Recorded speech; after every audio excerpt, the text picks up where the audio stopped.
آغا ارسلان سے ہوتی ہے، جو ایک خاص میٹنگ کے بعد پاکستان کا سفر کر رہا ہے، لیکن ان دونوں کی فلائٹ مس ہو جاتی ہے اور ان کو جو ہے وہ شیپل ایئرپورٹ میں رات گزارنی پڑتی ہے، اور یہاں سے ان دونوں کی یہ داستان شروع ہوتی ہے، جو تقریباً 90 صفحات پر تو اقبال دیوان صاحب کہانی بیان کر رہے ہیں، اور بطور مصنف وہی جو ہے وہ پس منظر بتا رہے ہیں، یا آغا ارسلان اور نیلم کی زندگیوں کی کہانی ہمارے سامنے کھول رہے ہیں کہ نیلم جو ہے وہ ایک نوجوان لڑکی ہے جس کا باپ جو ہے وہ کہ روڈ پکا میں کرنل ہے، اور اس نے اپنی بیٹی کی شادی برطانیہ میں سعید گیلانی سے کی ہے، لیکن ان کا نباہ نہیں ہوا، اور اب نیلما جو ہے وہ واپس پاکستان آ رہی ہے، یہاں آ کے وہ باپ کی جائیداد سنبھالے گی، اور آغا ارسلان جو ہے وہ ایک پاکستان سول سرونٹ ہے، اور اس کا جو جتنا بھی کردار ہے یا جو بھی اس کا حلیہ بیان کیا گیا ہے وہ، یا اس کا سوچ فہم یا کردار کو ڈیولپ کیا گیا ہے، وہ پراپر ایک پاکستانی سول سرونٹ کا ہے۔ اس کے علاوہ جو 110 صفحات سے لے کے باقی 270 صفحات تک کہانی نیلم بیان کرتی ہے۔ اچھا، اس میں ایک بہت دلچسپ یہ ہے کہ جب تک اقبال دیوان صاحب کہانی بیان کر رہے ہیں بطور مصنف، تو کہانی جو ہے وہ شیپل ایئرپورٹ پر رکی ہوتی ہے، اور 90 سے 110 کے درمیان جیسے ہی کہانی نیلم کے ہاتھ آتی ہے اور وہ کہتی ہے کہ میں خود کیوں نہ جو ہے اپنی کہانی بیان کروں، تو اس کے بعد جو ہے کہانی کو گویا پاؤں لگ جاتے ہیں، اور وہ ایک تکون میں بھاگتی ہے کہ جب شیپل سے ترکی پر پہنچتے ہیں تو ان کی محبت کی جو ہے وہ آغاز ہے، اور ترکی میں کونیا گھومنے کے بعد جب وہ اسلام آباد پہنچتے ہیں تو پھر کہانی کی سپیڈ کے ساتھ ساتھ واقعات کی ایسی تکون ہے جو لاہور، اسلام آباد اور کراچی کے درمیان بھاگتی ہے، جس میں کبھی کبھی پڑاؤ جو ہے وہ کروڑ پکا یا ملتان کا ہوتا ہے۔ تو بیسیکلی یہ ایک کہانی ہے پاکستانی سیاست دان کی اور ایک سول سرونٹ کی، جو ایک دوسرے کے ساتھ محبت میں مبتلا ہوتے ہیں، لیکن ان کی جو بطور سیاست دان نفسیات ہے نیلما کی،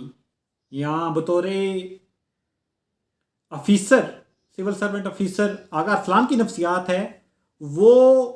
محبت کے باوجود وہیں قائم رہتی ہے، یا جو ان عہدوں کے ساتھ جڑنے کے بعد لوگوں کی کایا کلپ ہوتی ہے، یا دماغی طور پر، یا وہ ان کی سوچ جو ہے اس میں کچھ مخصوص چیزیں در آتی ہیں۔ تو اس کہانی میں بھی ان دونوں کرداروں کے ساتھ بھی وہی ہوا کہ نیلما ایک عام سی لڑکی جب کیروڑ پکا آتی ہے تو اس کے والد کی جو ہے وہ تعلقات کی بنا پر اس کو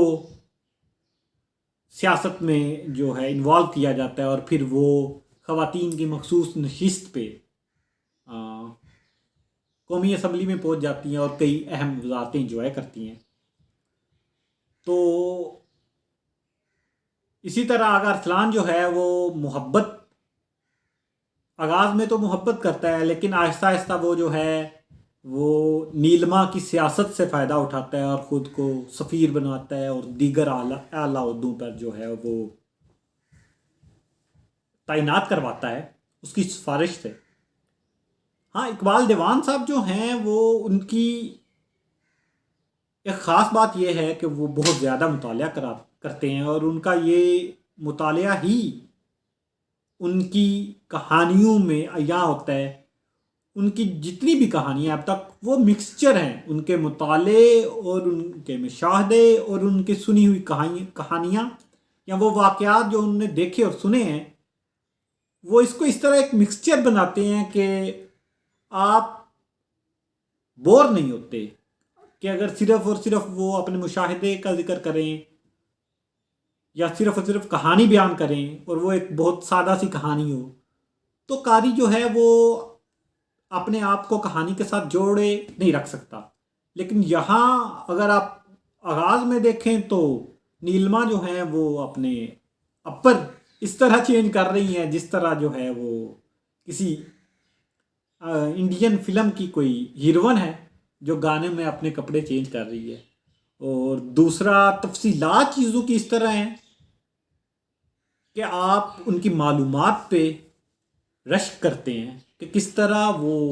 اپنی پڑھی ہوئی کتابوں کو یا اپنی دیکھی ہوئی جگہوں کو یا جن چیزوں کے بارے میں ان کے پاس معلومات ہیں وہ اپنی کہانی میں شامل کرتے ہیں. تو نثر کی شوخی کے ساتھ ساتھ جب کہانی لاہور اسلام آباد سے نکل کر کونیا، ایمسٹرڈیم یا فرانس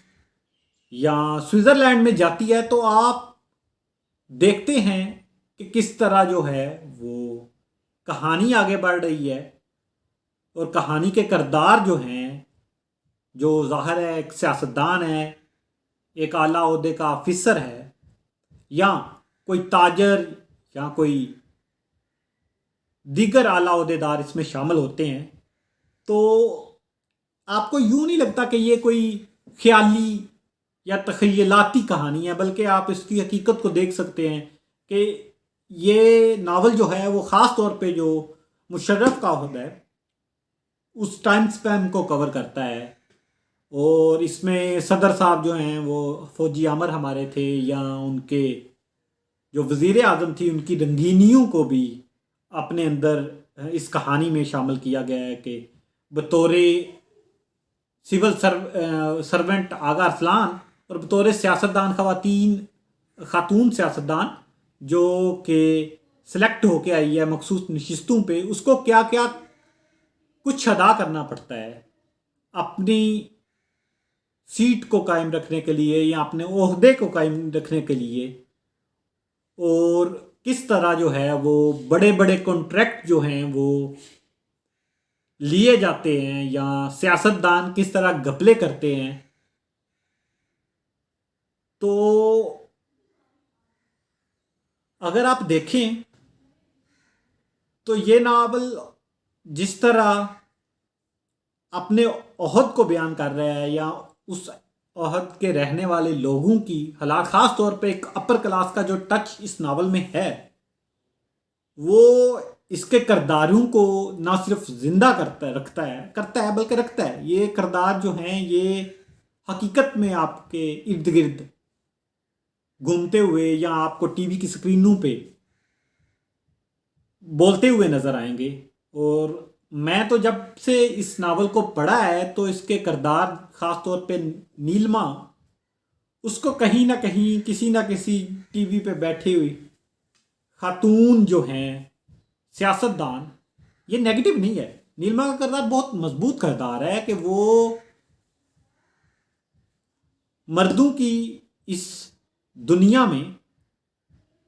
جہاں ہر مرد ہوس کا پجاری اور بھیڑیا بنا پھر رہا ہے، وہ اس میں اپنی آن بان شان قائم رکھتی ہے. اور وہ آخر تک کہانی جو شیپل ایئرپورٹ سے لے کر کراچی اور اسلام آباد میں ختم ہو رہی ہے، وہ آخر تک آپ دیکھیں گے کہ وہ ایک نہ صرف معصوم لڑکی سے یا چلبلی لڑکی سے سیاستدان بنتے ہوئے ایک شاطر اور ایک کھلاڑی کے طور پر ابھرتی ہیں، جو اپنی بقا کے لیے، اپنی بچوں کی، اپنی اولاد کی بقا کے لیے یا اپنوں کی بقا کے لیے اپنی وہ ساری معصومیت کھو دیتی ہے، اور وہ ان تمام مردوں کے سامنے ڈٹ کر کھڑی ہوتی ہے جو اس کے مقابلے میں آتے ہیں، یا اپنی راہ میں آنے والے ہر مرد، چاہے وہ سویلین ہے، چاہے وہ آمریت کی حکومت سے تعلق رکھنے والا کوئی فوجی کرنل جنرل ہے، تو ہر مرد سے اس نے اپنا کام نکلوایا ہے. اور اسی طرح آغا ارسلان جو آغاز میں تو ایک بہت زبردست کردار ابھر کے سامنے آتے ہیں، لیکن نیلما کا کردار جو ہے وہ آہستہ آہستہ پوری کہانی کو اپنی لپیٹ میں لیتا ہے، اور پوری اس کہانی میں باقی جتنے بھی کردار ہیں وہ نیلما کے اشارے پہ ہی چلتے نظر آتے ہیں. ہاں اس کہانی میں زراعت کے شعبے میں ہونے والی کچھ کرپشن کا ذکر کیا گیا ہے، جو کہ اس بات کا اشارہ کرتا ہے کہ دیوان صاحب جو ہیں انہوں نے اس کو صرف اور صرف تخیل پہ نہیں، بلکہ کیونکہ وہ سندھ میں زراعت کے شعبے میں اعلیٰ عہدوں پر رہ چکے ہیں تو انہوں نے واقعی جو ہے کچھ حقیقت بھی بیان کی ہے۔ تو دوستو اب تک کے لیے اتنا ہی، اگلی کتاب کے ساتھ حاضر ہوتا ہوں، تب تک کے لیے اللہ حافظ۔